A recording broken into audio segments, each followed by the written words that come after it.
प्रिय विद्यार्थियों, स्वागत है आपका BA second year political science class में।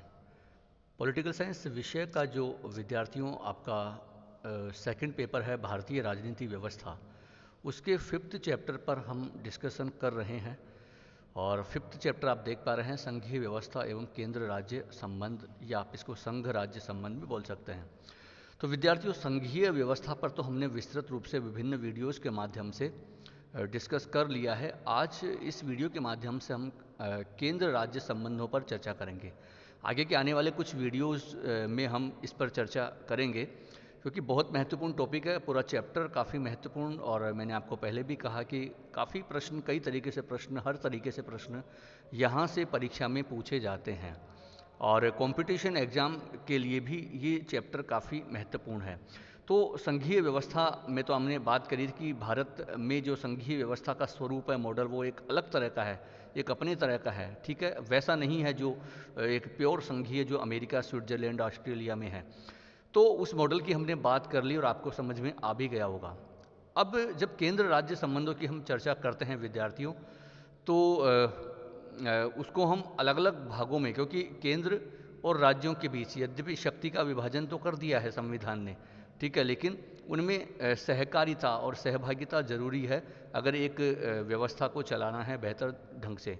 सहकारिता तो संबंधों को लेकर, मतलब केंद्र और राज्यों के बीच संबंधों को लेकर संविधान क्या कहता है, संविधान में क्या प्रावधान है और व्यवहारिक स्थितियाँ क्या हैं, तो डिटेल से हम जिक्र करेंगे। लेकिन आज हम केंद्रीय जो राज्य संबंध है उस पर थोड़ी सी चर्चा करेंगे। संविधान में क्या प्रावधान है उस पर हम बात करेंगे। और फिर केंद्र राज्य संबंधों में एक पक्ष है केंद्र राज्य विधायी संबंध, क्योंकि हम तीन भागों में इसको बांटकर देखेंगे: केंद्र राज्य विधायी संबंध, केंद्र राज्य प्रशासनिक संबंध और केंद्र राज्य वित्तीय संबंध। आगे उसकी बात करूंगा मैं, लेकिन आज हम केंद्र राज्य विधायी संबंधों पर चर्चा करेंगे। तो विद्यार्थियों, अब तक जो हमने वीडियोस डिस्कस किए हैं, अगर वो सारी वीडियो आप क्रमबद्ध और व्यवस्थित तरीके से देखना चाहते हैं, और देखना भी चाहिए, क्योंकि आप ही के लिए सब कुछ किया जा रहा है, तो फिर आप उसके लिए इस चैनल की प्लेलिस्ट में जाएं। वहाँ आपको BA second year political science playlist मिल जाएगी। वहाँ सारे वीडियो चैप्टर 1 से लेकर पूरे क्रमबद्ध और व्यवस्थित तरीके से आपको मिल जाएंगे। उसका जो लिंक है आपको इस वीडियो के डिस्क्रिप्शन में मिल जाएगा। न केवल सेकेंड ईयर बल्कि फर्स्ट ईयर और थर्ड ईयर के जो लेक्चर हैं वो भी आपको यहाँ प्लेलिस्ट सबके लिंक इस वीडियो के डिस्क्रिप्शन में मिल जाएंगे। तो आइए आज के टॉपिक पर हम आते हैं, शुरुआत करते हैं और बात करते हैं केंद्र राज्य संबंध की।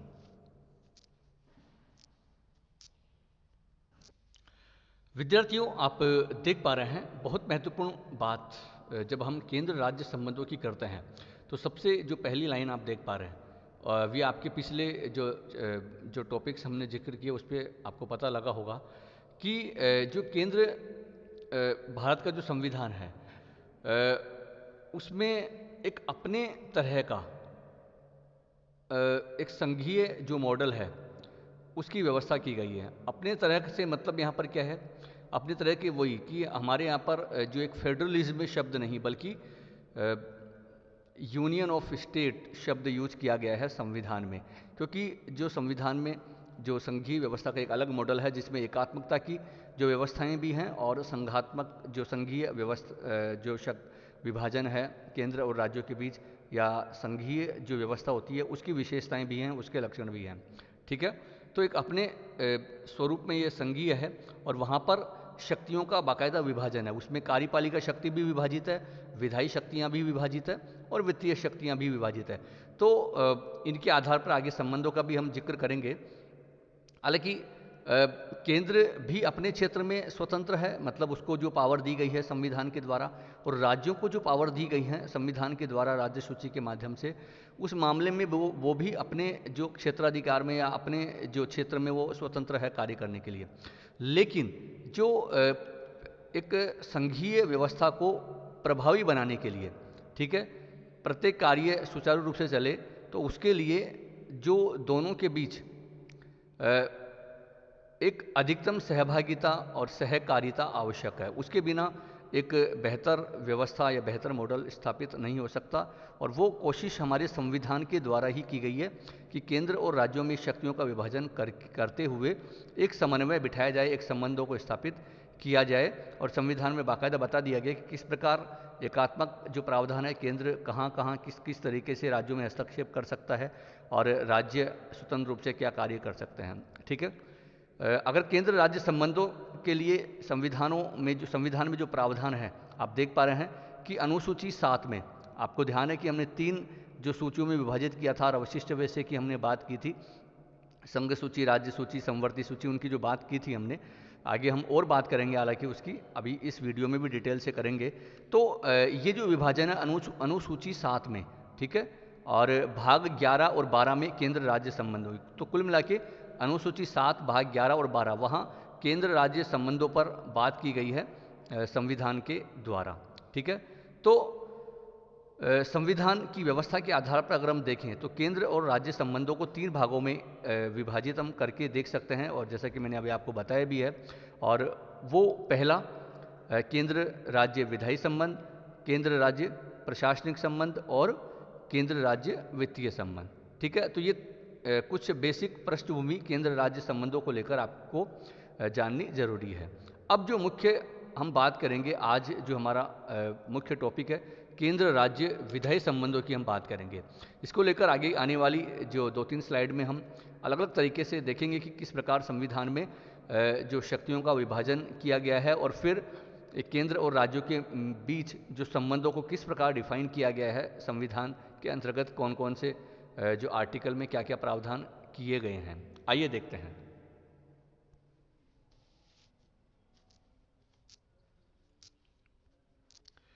तो विद्यार्थियों, अगर हम संविधान की बात करें कि वहाँ केंद्र राज्य विधायी संबंधों का प्रावधान किन आर्टिकल्स में, आप देख पा रहे हैं कि संविधान के भाग 11 में, ठीक है, अनुच्छेद 245 से लेकर 255 तक हम अगर प्रावधानों को देखते हैं तो वहाँ केंद्र और राज्यों के बीच जो विधायी संबंध हैं उनको स्थापित किया गया है, उनको बताया गया है।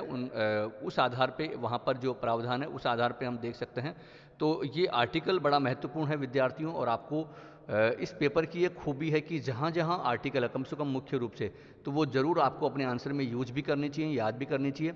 और धीरे धीरे आप थोड़े थोड़े आर्टिकल याद करेंगे तो आपको आगे चलकर उसका फ़ायदा मिलेगा कॉम्पिटिशन एग्जाम में भी, और वैसे भी आप आर्टिकल्स का जरूर प्रयोग करें संविधान के जब प्रावधानों की आप चर्चा करें। ठीक है, तो जो महत्वपूर्ण आर्टिकल हैं जो आपको याद रखने चाहिए वो उन सब का प्रयोग मैं यहाँ करूँगा भी, तो आप जरूर उनको ध्यान रखें। तो भाग 11 में अनुच्छेद 245 से 255 केंद्र राज्य विधायी संबंध, यह ध्यान रखना विधायी संबंध की बात की गई है। ठीक है, अब केंद्र और राज्यों के मध्य अगर हम शक्तियों के विभाजन की बात तो हमने की है, और आर्टिकल भी आप देख पा रहे हैं कि 245 जो शक्ति का जो विभाजन किया गया है, क्योंकि संबंधों की हम बात करें तो शक्ति का तो विभाजन कर दिया गया है। ठीक है, और वो विभाजन भी मैंने आपको पहले भी बताया था, डिटेल से हम आगे चर्चा कर रहे हैं आज। तो ये 3 सूचियों में जो विभाजन किया गया है केंद्र और राज्यों के बीच शक्तियों का, 3 सूची कौन सी, एक तो संघ सूची, दूसरा राज्य सूची और तीसरी समवर्ती सूची। और इन तीनों सूचियों की अतिरिक्त अगर कोई अलग विषय जो रह गया हो उसके लिए भी संविधान निर्माताओं ने एक अवशिष्ट विषय को जोड़ा है कि, और वो केंद्र को दिया है। आगे हम बात करते हैं अब केंद्र राज्य विधायी संबंधों में। तो अगर हम बात करें तो पहली बात तो ये ध्यान आपको रखना है आर्टिकल 245 में इन 3 सूचियों का विभाजन किया गया है। ठीक है, और वैसे अनुसूची की बात करें तो अनुसूची 7 में है, तो ये आपको अनुसूची भाग ये सब ध्यान रखना है प्रॉपर तरीके से, और आप जब इनको रिपीट करेंगे बार बार याद करेंगे तो ज़रूर आपको ये ध्यान रह जाएंगे। तो विद्यार्थियों, पहली सूची आप देख पा रहे हैं, एक एक डिटेल से हम देखते हैं। पहली सूची संघ सूची। ठीक है, अब संघ सूची में आपको ये ध्यान रखना है कि जो मूल सूची संविधान में है तो उसमें जो राष्ट्रीय महत्व के 97 विषय 97 जो सब्जेक्ट हैं वो संघ को दिए गए हैं, केंद्र को दिए गए हैं उनके अधिकार क्षेत्र में। ठीक है, हालांकि ये बढ़कर अब 100 हो गए हैं, 100 हो गए हैं विषय। ठीक है, वैसे मूल रूप से 97 ही हैं, तो आपको ये दोनों ही ध्यान रखने हैं।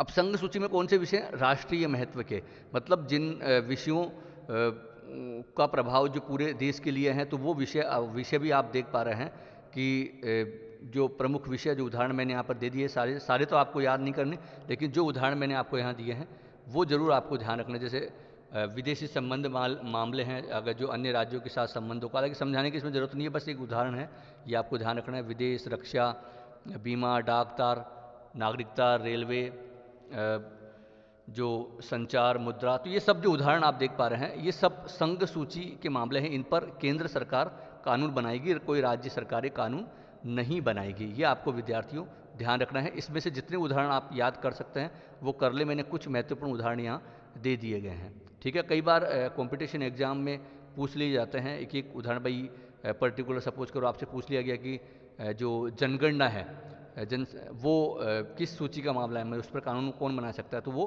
केंद्र सूची, संघ सूची का, वो केंद्र सरकार के जो उसमें आता है, ठीक है। तो मान लीजिए ऑडिट के बारे में आपसे पूछ लिया जाए, लेखा परीक्षा के बारे में आपसे पूछ लिया जाए, या रेलवे के बारे में आपसे पूछ लिया जाए, तो किस, या रक्षा संबंधी मामले हैं, विदेश संबंधी मामले हैं, डाक, बैंकिंग, बीमा तार, तो कुछ भी पूछा जा सकता है। तो इसलिए आपको ये तो कम से कम ध्यान होने चाहिए जो आपके सामने उदाहरण मौजूद हैं। तो ये तो हुई संघ सूची। नेक्स्ट हम बात करते हैं राज्य सूची की, नेक्स्ट स्लाइड में।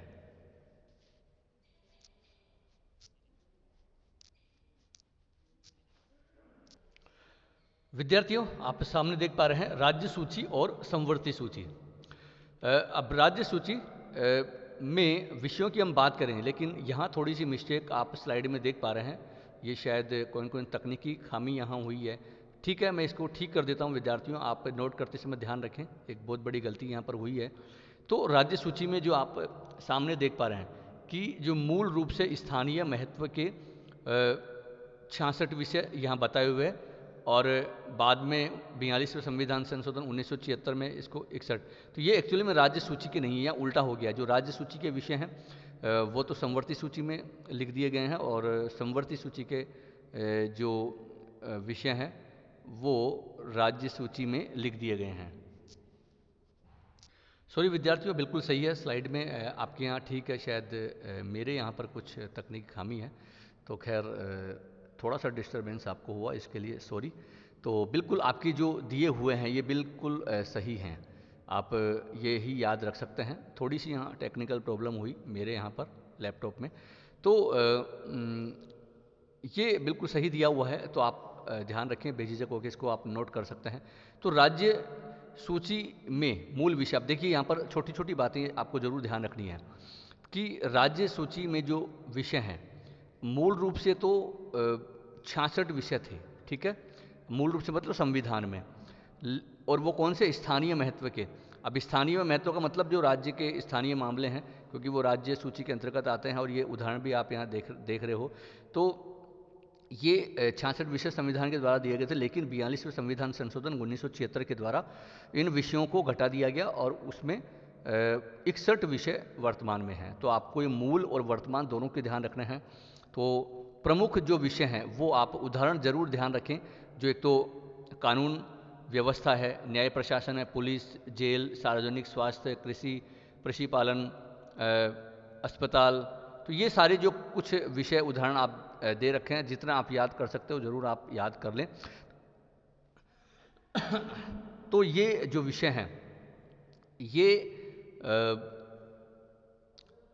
स्थानीय महत्व के हैं और राज्य सूची के अंतर्गत है। तो आप ये ध्यान रख लें, 66 से घटाकर उनको 61 कर दिया गया है। आपसे मूल विषय पूछे संविधान में कितने वर्णित किए गए हैं, तो वो 66 आपको बताने हैं। वर्तमान में पूछे तो वो 61 आपको बताने हैं, ठीक है। कब चेंज किए गए आप देख पा रहे हैं, 42वें संविधान संशोधन 1976 के द्वारा। तो ये आप जरूर ध्यान रखेंगे। तीसरी जो संवर्ती सूची है, इसमें हुआ क्या आप देख पा रहे हैं, मूल रूप से यहाँ कम थे 47 विषय, लेकिन वहाँ जो राज्य सूची से हटाकर जो विषय हैं वो इधर शिफ्ट कर दिए गए, और यहाँ पर अब 52 विषय वर्तमान में हो गए हैं। यहाँ थोड़ा सा बता दूं विद्यार्थियों, राज्य सूची के विषयों का मतलब है कि यहाँ इन विषयों पर कानून बनाने का जो अधिकार है वो राज्यों को है, ठीक है, अपने अपने राज्यों को है। वहाँ की जो विधानसभा या विधानमंडल जो भी है, तो वहाँ से वो कानून पारित होंगे, और तो वो राज्य सरकार के क्षेत्राधिकार में है, ठीक है। हालांकि केंद्र सरकार भी कुछ मामलों में हस्तक्षेप कर सकती है, वो आगे हम बात करेंगे संबंधों में। तो लेकिन यहाँ पर मूल रूप से संविधान ने राज्य सूची के विषयों पर कानून बनाने का अधिकार राज्यों को दिया है। संवर्ती सूची जो है उसमें होता यह है कि राज्य सरकारें भी कानून बना सकती है और केंद्र सरकार भी कानून बनाती है, मतलब वो राज्य और केंद्र दोनों के जो क्षेत्र अधिकार में आता है। लेकिन अगर मान लीजिए दोनों में कोई टकराव होता है किसी विषय पर कानून बनाने को लेकर, तो फिर वो केंद्र सरकार का जो कानून है वो ज़्यादा वैलिड होगा, वो मान्य होगा। ठीक है, उसमें तो कुल मिला के जो प्रभुत्व है वहाँ भी केंद्र का है। जो विषय हैं आप देख भी पा रहे हैं कि जो महत्वपूर्ण विषय थे कुछ, जो राज्य सूची से हटाकर वो अब समवर्ती सूची में शिफ्ट कर दिए गए हैं, 47 से वहाँ 52 कर दिए गए हैं। तो ये भी 42वें संविधान संशोधन 1976 के द्वारा ही किए गए थे, तो आपको ये ध्यान रखना है। कौन से विषय हैं जो शिफ्ट किए गए थे वो भी आपको बताए जाएंगे, और ये आप देख भी पा रहे हैं वो विषय, क्योंकि ये बड़े महत्वपूर्ण हैं। इनको लेकर कई बार परीक्षा में प्रश्न पूछा जाता है भाई कौन से विषय हैं, या विषय को दे दिया जाता है भाई कौन से सूची में है वो। तो ये जैसे शिक्षा है, ये राज्य सूची में था लेकिन अब वो समवर्ती सूची में है, आपको ये ध्यान रखना है। ठीक है, आपको पता भी है जैसे अभी केंद्र से भी कानून वहाँ बनते हैं, और अभी हाल ही में नई शिक्षा नीति भी आई है, तो कहने का मतलब यहाँ मंजूरी दी गई है केंद्र सरकार के द्वारा। तो शिक्षा जो है कई बार इसको लेकर भी परीक्षा में प्रश्न पूछा जाता है। तो ये कुछ मामले हैं जो राज्य सूची से हटाकर वो समवर्ती सूची में जोड़े गए हैं, जैसे शिक्षा है, वन, वन्य जीव, नाप व जो तोल माप। ठीक है, तो ये आपको ध्यान रखना है। और ये जो न्यायालयों का जो प्रशासन है, न्यायालयों का गठन है, उच्च और उच्चतम न्यायालय को छोड़कर, ये जो विषय हैं ये अब समवर्ती सूची में है। तो ये कम से कम विषय आपको पूरे ध्यान होने चाहिए कि वो कौन से विषय हैं जो वो राज्य सूची से समवर्ती सूची में शिफ्ट कर दिए गए हैं। ये संख्या भी आपको ध्यान रखनी है, पहले कितनी थी अब कितनी है, आप बिल्कुल सारा देख पा रहे हैं। ठीक है, तो अब नेक्स्ट अवशिष्ट विषय, जो अंतिम जो लाइन आप देख पा रहे हैं कि अवशिष्ट विषय पर जो कानून बनाने का अधिकार है वो किसके पास है, वो केंद्र के पास। और आर्टिकल 248 बड़ा महत्वपूर्ण ये आर्टिकल है, ये आपको ध्यान रखना है। अवशिष्ट विषय होते क्या हैं, देखिए, संघ सूची पर कानून केंद्र बनाएगा, राज्य सूची पर कानून राज्य बनाएंगे, समवर्ती सूची पर दोनों बना सकते हैं, लेकिन केंद्र का जो माना जाएगा, मान्य होगा अगर टकराव होता है तो। अवशिष्ट विषय वे विषय हैं संविधान निर्माताओं ने पहले से ही व्यवस्था कर दी। अगर मान लीजिए भविष्य में कोई नया विषय आता है, या सपोज करो कोई विषय छूट गया है इन तीनों सूचियों में मेंशन करने से, तो फिर ऐसे में ऐसा कोई विषय होगा तो फिर उसको अवशिष्ट विषय में माना जाएगा, और उस पर जो विधि निर्माण का अधिकार है, कानून निर्माण का अधिकार है, वो केंद्र सरकार के पास होगा। और ये व्यवस्था अनुच्छेद 248 में है। ये तीन सूचियों का विभाजन अनुच्छेद 245 में आपको पता है। तो यहाँ पर विद्यार्थियों, अब जैसे उदाहरण एक मैं आपको बताऊँ, जैसे अभी वर्तमान में एक नया कॉन्सेप्ट आया है पिछले कुछ वर्षों से, साइबर क्राइम।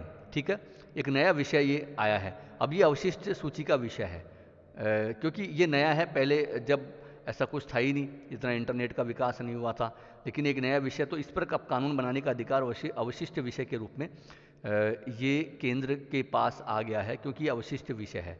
तो ये कई बार परीक्षा में पूछा भी गया है, तो ये आपको ध्यान रखना है।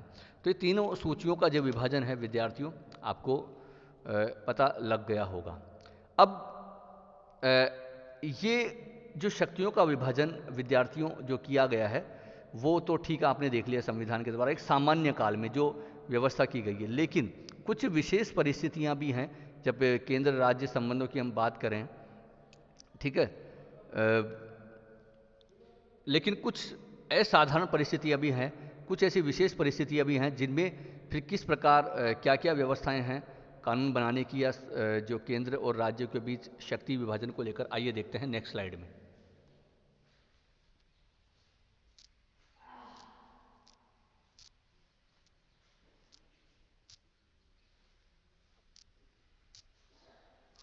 अब विद्यार्थियों, जैसा कि मैंने अभी आपको बताया कि कुछ ऐसी परिस्थितियां हैं, मतलब सामान्य काल में तो ठीक है वो शक्तियों का विभाजन कर दिया गया, उस आधार पर कानून बनाए कि केंद्र अपने क्षेत्र में और राज्य अपने क्षेत्र में, जो संविधान में दिया गया है।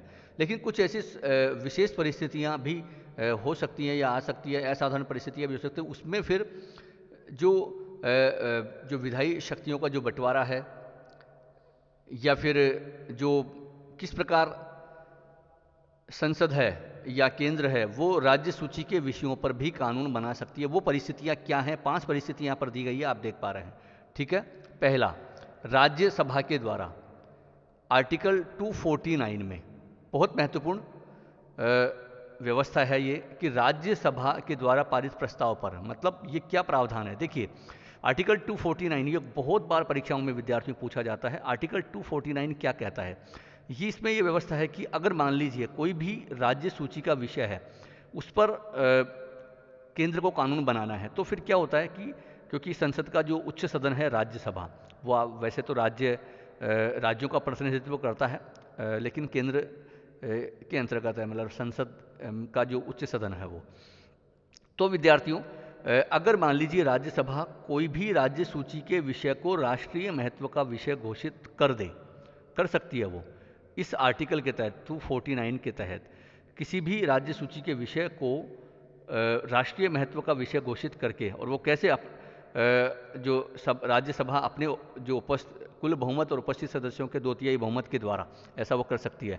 ऐसा कर दे तो फिर वो कानून बनाने का अधिकार है वो संसद को दे सकती है, मतलब वो स्वयं पारित कर दे और फिर लोकसभा पारित कर दे और फिर उस पर आराम से कानून वो बन जाएगा, राष्ट्रपति जी साइन कर देंगे। तो ऐसी मतलब राज्यसभा को ये पावर दी गई है। तो ये पावर राज्यसभा को ये ध्यान रखना, लोकसभा ऐसी शुरुआत नहीं कर सकती। राज्यसभा अगर ऐसा कर दे शुरुआत और उस विषय को राष्ट्रीय महत्व का विषय घोषित कर दे तो ही फिर संसद उस पर कानून बना सकती है। तो एक तो ये प्रावधान है आर्टिकल 249 में। नेक्स्ट, आर्टिकल 250 में अगर मान लीजिए राष्ट्रीय आपातकाल घोषित है तो आर्टिकल 250 ये कहता है उस समय भी जो राज्य सूची के जो आर्टिकल 352 के तहत जो आपातकाल लगता है, राष्ट्रीय आपातकाल लगता है, तो राष्ट्रीय आपातकाल का मतलब यहाँ 352 वाले आपातकाल से राष्ट्रपति के पास पावर है। आगे हम देखेंगे इसको डिटेल से राष्ट्रपति वाले चैप्टर में, कार्यपालिका वाले चैप्टर में।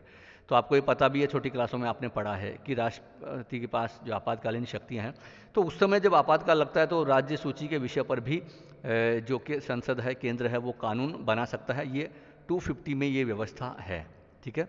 तीसरा, अगर मान लीजिए कोई एक राज्य मतलब 2 या 2 से अधिक राज्य कोई अनुरोध करे किसी राज्य सूची के विषय पर केंद्र से कि भाई आप इस पर कानून बना दिए, तो फिर आर्टिकल 252 वो व्यवस्था भी करता है कि राज्य अगर अनुरोध करें 2 या 2 से अधिक राज्य तो वो केंद्र उस पर कानून बना सकता है आर्टिकल 252 के तहत। चौथा, अगर मान लीजिए कोई केंद्र ने ऐसी कोई अंतर्राष्ट्रीय समझौता हुआ है, समझौता की है, कोई संधि की है, तो उसके लिए राज्य सूची के किसी विषय पर कानून बनाना हो, उसको इम्प्लीमेंट करने के लिए, उस अंतर्राष्ट्रीय समझौतों को लागू करने के लिए, तो फिर 253 वो व्यवस्था करता है कि ऐसे में भी जो केंद्र है राज्य सूची के विषय पर कानून बना सकती है।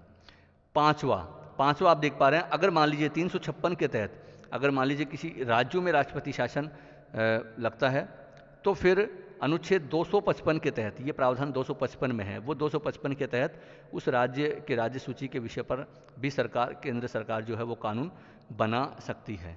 तो ये कुछ असाधारण परिस्थितियां हैं जो कि संविधान में वर्णित हैं कि इन पर भी कानून बना सकती है केंद्र सरकार, इन राज्य सूची के विषयों पर भी।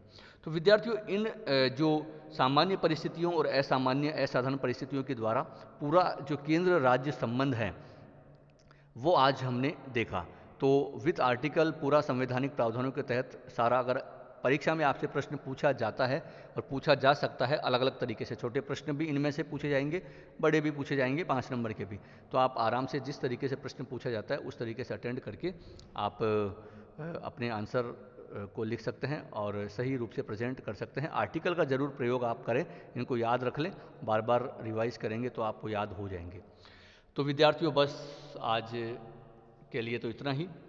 और केंद्र राज्य संबंधों की हमने बात करी, उसमें विधायी संबंधों की हमने बात करी। नेक्स्ट आगे प्रशासनिक संबंध, वित्तीय संबंधों पर भी हम बात करेंगे, लेकिन वो नेक्स्ट वीडियो में। तो आज के लिए इतना ही। बस आप अपनी प्रतिक्रिया देते रहें, अधिक से अधिक छात्र छात्राओं को ये वीडियो साझा करते रहें, स्वयं भी लाभ उठाएं और अपनी तैयारी करते रहें। आज के लिए इतना ही। नेक्स्ट वीडियो में फिर मिलते हैं। बहुत बहुत धन्यवाद।